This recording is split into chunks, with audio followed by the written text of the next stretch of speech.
और लाला 2 matches PSL में शुरू में हार जाना, कल हम प्रोग्राम में बात कर रहे थे और मिसबा ने ये बात भी बोली थी कि आज अगर कराची किंग्स हारा तो उनके लिए बहुत मुश्किल हो सकता है आगे चल के, क्योंकि वो मोमेंटम उनका अभी नहीं बन पा रहा। अब स्क्वाड्स आपके सामने है, सब कुछ है, कराची को करना क्या है? अपने आप को एक बार फिर से, वो कहते हैं ना जी, रिवाइटलाइज। 12 मैचेस में 11 हारे हुए पिछले, एक ऐसी टीम कैसे अपने अंदर जान डाले? देखिए, जेल तो करना पड़ेगा, अपने आप को उठाना पड़ेगा। जो मैनेजमेंट है उनको, लड़कों को जरा जो है ना जगाना पड़ेगा कि जी इस तरह तो नहीं चल सकते। आप ही वो लड़के हैं जो कंटिन्यू हर साल खेल रहे हो। मैं समझता हूँ कि देखिए बैटिंग ऑर्डर जो है ना, वो मिसबा ने भी मेरे ख्याल में अभी बात की थी थोड़ी देर पहले, बैटिंग ऑर्डर सबसे इंपॉर्टेंट है। आप शोएब मलिक को ना इतने नीचे नंबर पे नहीं खिला सकते, दुनिया भर की लीगें खेलता है वो लड़का यार। आप उसको 3-4 नंबर पे बैटिंग कराओ, उसको खेलने दो ओवर, वो लेके चलेगा, स्कोर बोर्ड लेके चलेगा, उसके इर्द गिर्द जो लड़के हैं उनको खिलाएगा वो। तो सीनियर्स को रिस्पॉन्सिबिलिटी देनी भी चाहिए और सीनियर को रिस्पॉन्सिबिलिटी लेनी भी चाहिए। और शोएब मलिक को खुद भी पता है कि उसके लिए इंपॉर्टेंट है, ये PSL भी इंपॉर्टेंट है, वो भी खेल ही रहा है, फिट भी है माशाल्लाह। तो देखें, अब मैनेजमेंट, जो मैं हमेशा बात करता हूँ कि मैनेजमेंट असल चीज़ है इस वक्त, और लड़कों को कॉन्फिडेंस दें। अभी तो शुरू हुआ है, अभी तो मैचेस काफ़ी बाकी हैं, बहुत सारे हमेशा ऐसा भी होता रहा है कि टीमें हारती रहीं फिर जीत जाती हैं। बहुत सारी टीमें शुरू में जीतती फिर हारना शुरू हो जाती हैं। तो अभी कुछ नहीं है, ऐसे कोई हारे नहीं है, कोई बहुत बड़ा फर्क नहीं है। वसीम भाई जो टीम के साथ है, इतने बड़ा नाम उनके साथ है, वो जो कि हर एक प्रेशर से निकल के खेल चुके हैं, उनकी ज़िंदगी का सारा एक्सपीरियंस उनके साथ है। तो मेरे ख्याल में वसीम भाई का रोल बहुत इंपॉर्टेंट है कि वो अपनी टीम को मोटिवेट करें, दोबारा ग्राउंड के अंदर लड़ाएं जड़ाएं। बिल्कुल। इमाम, कराची किंग्स, आप हमारे पैनल में वाहिद थे जिन्होंने कराची किंग्स कल चूज़ की थी। ऑन पेपर आप देखते हैं, आपको अच्छे नाम दिखते हैं, आपको स्ट्रॉन्ग कंटेंडर्स दिखते हैं, मगर जिस तरह पहले मैच से दूसरे मैच में इतनी क्विक चेंजेस, वो नीजर्क रिएक्शन, एक तरीके से आपको लगता है इतनी जल्दी तब्दीली करनी चाहिए या थोड़ा सा कॉन्फिडेंस शो करना चाहिए और टाइम देना चाहिए अपनी 11 को एटलीस्ट स्टेबलाइज होने में? देखें जी, बिल्कुल, मुझे तो लगता है कि थोड़ा सा आपको स्टेबिलिटी देनी चाहिए। जो भी आपने पहली टीम, इससे वो थोड़ा सा साबित होता है कि या तो आपने पहली टीम में आप श्योर नहीं थे या दूसरी टीम को आपने इतनी जल्दी बदल दिया। और लेकिन देखिए, मेरा मुझे लगता है कि जो आप ऑब्वियसली शाहिद भाई ने और मिसबा भाई ने भी ये बात कर दी है, मैं इस पर ज़रूर एम्फसाइज़ करना चाहूँगा। देखें, पाकिस्तान में अगर कोई बेहतर गेम को चला सकता है 6 ओवर के बाद, वो मेरे ख्याल से शोएब भाई हैं। अगर पाकिस्तान की कंडीशंस में अगर शोएब भाई तीसरे चौथे पे नहीं खेलेंगे और अगर आप मैथ्यू वेड को पे जाएंगे, तो मुझे ऐसा लगता है कि ये कराची का डगआउट गलती करेगा। जितनी जल्दी शोएब भाई को अगर ये समझेंगे कि चौथे पे, क्योंकि वो देखें वो 140 के स्ट्राइक रेट से भी खेल सकते हैं एंड में, और 120 के स्ट्राइक रेट से भी खेलते हैं, तो यहाँ पे थोड़ा सा कराची को सोचना चाहिए कि शोएब भाई को आप को गेम चलाने दें। देखिए, उनका इतना एक्सपीरियंस है, उनको पता है कि कौन से बॉलर को टारगेट करना है, और वो साथ साथ दूसरा होगा, वो हैदर अली को भी खिलाएंगे। मुझे ऐसा लगता है कि हैदर अली फॉर्म में नहीं था, उसका ये रोल नहीं है, वो अगले मैचेस में ऐसे नहीं खेलेगा जिस तरह कल खेला है। अगर उसने, आप देखें तो उसका 32 बॉल्स पे 30 था, तो फिर उसने शेडी को टारगेट किया, तो उसके बाद 45 बॉल पे 57 है, तो वो हैदर अली को भी खिलाएंगे। बाकी बात रही, देखें, मुझे स्टिल बिलीव करता हूँ कि जैसे कि कराची की टीम है लास्ट ईयर से बहुत बेहतर है, और इनकी टीम इतनी कोई बुरी टीम नहीं है, अच्छी स्ट्रॉन्ग टीम है। लेकिन थोड़ा सा जब आप फंस जाते हैं ना, मेंटली थोड़ा सा फंस जाते हैं, फिर थोड़ा सा, जैसे शाहिद भाई ने वो बात करी थी कि उन्होंने आमिर से बात की, थोड़े से मेरे ख्याल से सीनियर प्लेयर्स को भी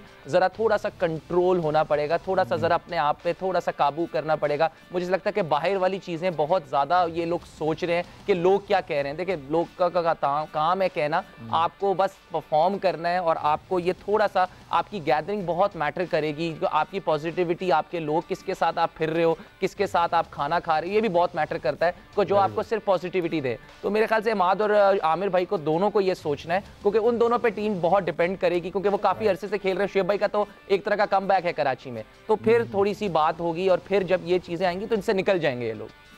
राइट। मिसबा, अगर मैं आपकी तरफ भी आऊँ यहाँ पे, इरम से भी हम ये जानना चाहेंगे, अगर मिसबा, डायग्नोसिस क्या लग रहा है कराची किंग्स का आपको? ज़ाहिर है एक मेजर चेंज आया है, कोई टीम अपना जब कप्तान बदलती है, so maybe they are looking for some fresh direction, some fresh impetus. ज़ाहिर है पुराना कप्तान लाए हैं, वो एक अलग बात है। ऑन पेपर तो इस टीम में कोई इतनी ज़्यादा खामियां नहीं है, बट येस, बॉलिंग की डेप्थ के ऊपर बात हुई है। अगर आपको ये बोला जाए, टीम से बात करें जी कराची किंग्स से, आप क्या उनको बोलेंगे कि अपने आप को एक बार फिर से किस तरह जो है वो पुरजोश करना है कि अभी इस टूर्नामेंट में कम बैक कर सकें वो? बिकॉज अगला मैच उनका लाहौर कलंदर्स के साथ आने वाला है, जाहिर है इसके अलावा कोयटा ग्लैडिएटर्स भी है। Gladiators have got a point to prove as well, but जो संडे को, सुपर संडे इनफैक्ट कलंदर के खिलाफ मैच, वो तो बहुत that's a very big match for Karachi Kings. जी मिसबाह। देखिए, सबसे पहली चीज़ हमेशा हम कहते हैं जब भी आपकी टीम पे ऐसा टाइम आता है तो हम कहते हैं जी go back to the drawing board. आप वहाँ पे जाते हैं, देखते हैं चीज़ें कि भाई हमने T20 क्रिकेट या फॉर्मेशन, हमारी या रोल्स जो प्लेयर्स के हैं वो हमने लिखने या दोबारा से देखना है कि हमने गेम को कैसे लेके चलना है। तो सबसे पहली चीज़ तो ये है कि आपने अपने बैटिंग ऑर्डर में जो नंबर्स हैं उनको सही तरीके से उसकी तरतीब ठीक करनी है आपने। शोएब मलिक 4, नंबर 4 से नीचे शोएब मलिक को आप वेस्ट कर रहे हैं। माद 5 खेले। मैथ्यू वेड को अगर आपने यूज़ करना है तो उसको 6 पे करें या टॉप ऑर्डर पे करें। विंस को लेके आए, ठीक है, लेकिन सबसे बड़ी जो इस टाइम मुझे लग रही है, बैटिंग में कराची ने फिर भी अच्छा परफॉर्म किया दोनों मैचों में। थोड़ा बहुत शायद दूसरे मैच में हम कह सकते हैं कि और वो बेहतर कर सकते थे, लेकिन सबसे बड़ी वरी उनकी बॉलिंग है इस टाइम। अगर आप 200 कराएंगे और कोई बॉलर आपको नज़र नहीं आ रहा विकेट लेने वाला, एंड्रू टाई ने जिस तरह की कल बॉलिंग की, फाइन लेग ऊपर है, थर्ड मैन ऊपर है, और आप लगातार 4-4 बॉल शॉर्ट ऑफ लेंथ कराई जा रहे हैं मनरो जैसे बैट्समैन को, तो वो आपको बड़े आराम से वो देख सकता है। मिड ऑन मिड ऑफ दोनों आप हैं और सेट खड़ा हुआ है मनरो, और उसको आप आगे फुलर बॉल करते हैं, सामने छक्का खा लेते हैं। तो ये वो चीज़ें हैं जो आपको आगे जाके हर्ट करेंगी। इन कंडीशंस में उनको बॉलिंग की समझ नहीं आ रही। तो फुलर को कल उन्होंने खिलाया, उसकी बॉलिंग भी इमरान ताहिर को आपने बिठा के ये बॉलर खिलाए, और वो जिस तरह की बॉलिंग कर रहे हैं वो नज़र आ रहा है कि अब कराची के लिए मसले बढ़ेंगे। आपको एक बैलेंस बॉलिंग लाइनअप खिलानी है जिसमें पता हो गया नए बॉल के बॉलर ये हैं हमारे पास, पहले 6 ओवर्स में मिडल में ये बॉलर्स हैं, स्पिनर्स हैं जो वो विकेटें ले सकते हैं, प्रेशर बिल्ड कर सकते हैं, और फिर एंड के जो 3 से 4 ओवर हैं उसमें ऑब्वियसली आमिर है, 2 ओवर वो करेगा, साथ उसके कौन सा ऐसा बॉलर है जो आके उस टाइम क्रूशियल टाइम पे मैच जिता सकता है हमें। अब अगर बात करें कराची मिसबा, अगर ये बॉलर्स भी वसीम भाई से फ़ायदा ना उठा सके, जो इतने बड़े बॉलर बैठे हुए हैं उनके साथ, कल मिसबा जो बात कर रहा है, अब अगर मैं मूसा खान की बात करूं, मोहम्मद मूसा खान, तो मूसा खान ने एक आगे से आउट किया है। मैंने उसके बाद उसकी 17-18 बॉलें देखी हैं, उसने सिर्फ मुंह पे गेंदें की हैं और आगे से चौके खाए जा रहा है और वही कर रहा है। उसने मुश्किल से 1 बॉल या 2 बॉलें खींची भी की हैं जिससे बैट्समैन हिल गया। हमारे ये समझ तो यही है ना कि यार आप खिंचा हुआ बॉल अगर करो तो पाकिस्तानी पिचें ऐसी नहीं है, अगर आप अच्छी जगह पे गेंद करो तो बॉल हिलता है, आपको हेल्प मिलता है, लेकिन मुंह पे नया बैट्समैन आ रहा है, आप मुंह पे गेंदे किए जा रहे हो, तो बैट्समैन को और क्या चाहिए अगर आगे बॉलें मिल रही हैं उसको। और आपके सामने एग्जांपल था जिस तरह इस्लामाबाद के बॉलर्स ने अपने आप को अप्लाई किया था, आपके पास पूरी एग्जांपल थी ये मिसबा। जी बिल्कुल, जिस तरीके से लाला ने बहुत ज़बरदस्त बात की है कि देखिए आपको अगर कराची की कंडीशंस का नहीं पता, कराची और शारजा की पिच में ना एक थोड़ी सी सिमिलरिटी है, वो ये है कि नॉर्मल लेंथ जहाँ से आपको दूसरी पिचेस पे शॉट लगती है उस लेंथ से 6 से 7 मीटर की लेंथ या 8 मीटर की भी लेंथ से कई दफ़ा थोड़ा स्किटी टाइप बॉल होता है यहाँ पे, स्पेशली अंडर लाइट्स, तो उस बॉल को मारना वो नॉर्मली स्टंप्स के ऊपर से जाता है दुनिया की बाकी पिचेस पे, यहाँ पे वो stump top off stump finish होता है या इवन उससे भी नीचे फिनिश होता है, और उसको बड़ा मुश्किल हो जाता है ना आप उसको क्रॉस मार सकते हैं, कोई इतने पीछे नहीं होता, वो बाउंस नहीं मिलता, और ना ही उसको वो सामने मार सकते हैं क्योंकि ऑब्वियसली वो बॉल थोड़ा सा बैकफुट पे खेलने वाला होता है, तो that is the perfect length. Lala ने जो बात की कि मूसा ने एक आउट किया, ऑब्वियसली स्टर्लिंग को एक सरप्राइज गेंद आगे किया, अगले 3 चौके मनरो को प्लेट में रख के दिएगा, आपने बिल्कुल ऐसे लगता था जैसे वो शायद असलम हमें कराते हैं ना हम आउट ऑफ फॉर्म और थ्रो डाउन्स के लिए कि आके आराम से सीधा मुंह में फेंक के खड़े खड़े उसने 3 चौके मार दिए। और ये सीजन पूरा सीजन खेलते हैं, काफी अरसे से डोमेस्टिक क्रिकेट में ये लोग। बिल्कुल, और मूसा बहुत रेगुलरिटी में अब खेल रहा है, मुझे लगता है कि या तो कहीं गाइडेंस की कमी है या कुछ, मगर इरम कल एक चीज इरम ने मेंशन की थी और वो साफ वाजे दिखी, फील्डिंग।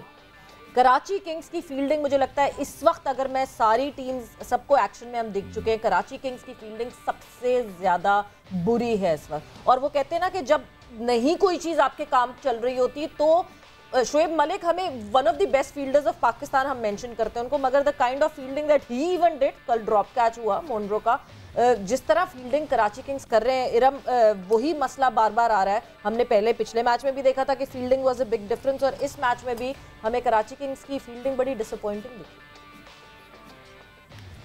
जी बिल्कुल कल मैंने दो ही बातें की थी। एक मैंने शोएब मलिक का कहा था कि उन पे बहुत ज़्यादा डिपेंड करता है, उनको लंबी बैटिंग करनी चाहिए, और वो लंबी बैटिंग तभी करेंगे जब उनका बैटिंग ऑर्डर जो है वो ऊपर होगा। दूसरी बात मैंने फील्डिंग की थी कि फील्डिंग पे बहुत डिपेंड करता है, और आप देख लें जैसे अभी आपने बात की है कि किसी एक प्लेयर, कोई एक प्लेयर अगर डाउन होता है तो बाकी सब भी, ये एक कह लें कि क्रिकेट की एक खूबसूरती कह लें या जो भी है स्पोर्ट्स की, एक दूसरे प्लेयर को देख के दूसरा प्लेयर भी जो है वो डाउन हो जाता है, चाहे वो कितना ही अच्छा फील्डर क्यों ना हो। तो जिस तरह की कराची की परफॉर्मेंस चल रही है, मुझे ऐसा लगता है कि मैनेजमेंट से ज़्यादा मुझे लगता है कि जितने सीनियर प्लेयर्स हैं इनको, ख़ास तौर पे शोएब मलिक, उनका बहुत एक्सपीरियंस है, उनके साथ इन्हें बैठ के बात करनी चाहिए, सारे प्लेयर्स को आपस में बैठ के बात करनी चाहिए, क्योंकि एट दी एंड प्लेयर्स ने ही अंदर जाके खेलना है। मैनेजमेंट तो बाहर है, उन्होंने तो उस तरह से अंदर नहीं सिचुएशन हैंडल करनी, अंदर तो प्लेयर्स ने हैंडल करनी है। तो मुझे लगता है कि प्लेयर्स को भी आपस में एक दूसरे के साथ बात करनी चाहिए कि क्या बेहतर कर सकते हैं। और तीसरी बात मुझे ये लगती है कि शॉट सिलेक्शन, अगर कल फील्डिंग के अलावा भी देखी जाए तो मुझे लगता है कि बैटर्स की, जो कल कराची के बैटर्स की कल शॉट सिलेक्शन बिल्कुल अच्छी नहीं थी। उन्हें लाइक शॉर्ट पिच की भी समझ नहीं आ रही थी, मुंह वाले बॉल की भी उन्हें समझ नहीं आ रही थी। तो मुझे लगता है कि ये बिग डिफरेंस था कल के मैच में।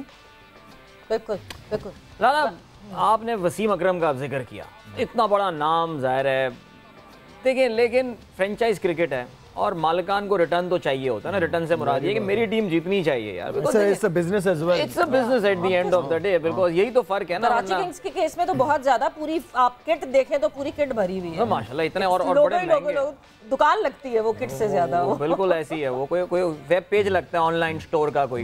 लेकिन लाला, जो पॉइंट मैं जिस चीज़ पे आना चाह रहा हूँ वो ये है कि जो फ्रेंचाइज ओनर होता है वो, देखिए अब कराची किंग्स अपने आप को पाकिस्तान की सबसे बड़ी टीम करार देती है।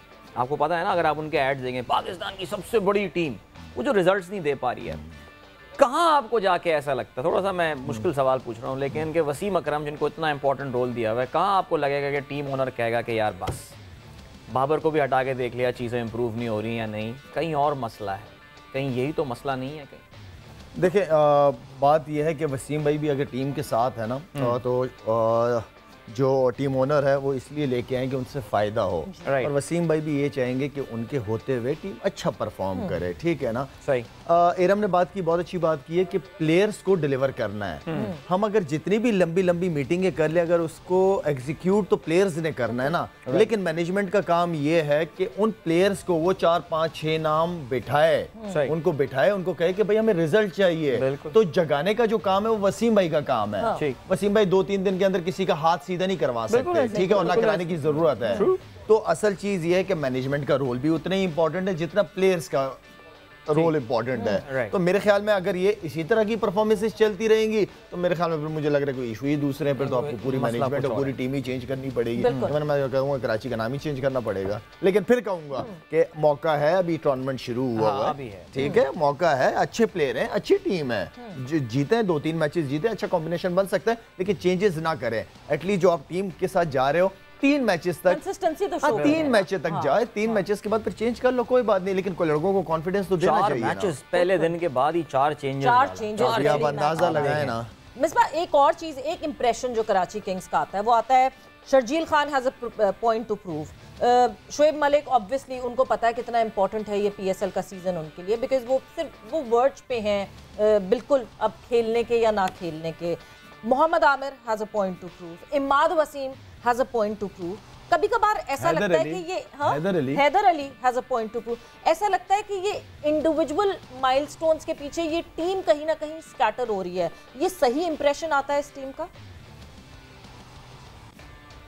नहीं, वैसे मैं नहीं समझता कोई कराची इतने बुरे मैच नहीं खेली। कराची ने ऑब्वियसली मिस्टेक्स किए हैं, बट वो वैसी टीम नहीं कि हम बिल्कुल उसको राइट ऑफ कर दें दोनों मैचों में। ऑब्वियसली गलतियां की हैं, सबसे बड़ी गलती यह है कि जब आप रीडिफाइन करने की कोशिश खामखा करते हैं या वो चीज़ फिक्स करने की कोशिश करते हैं जो कि टूटी हुई नहीं है, वो यही है ना कि मलिक को आपने 4 से खामखाई 5 या 6 पे कर दिया और आखिरी 4 ओवर का उसको रोल दे दिया, जबकि पता है कि मिडल ओवर्स में सबसे अच्छा बैट्समैन आपका।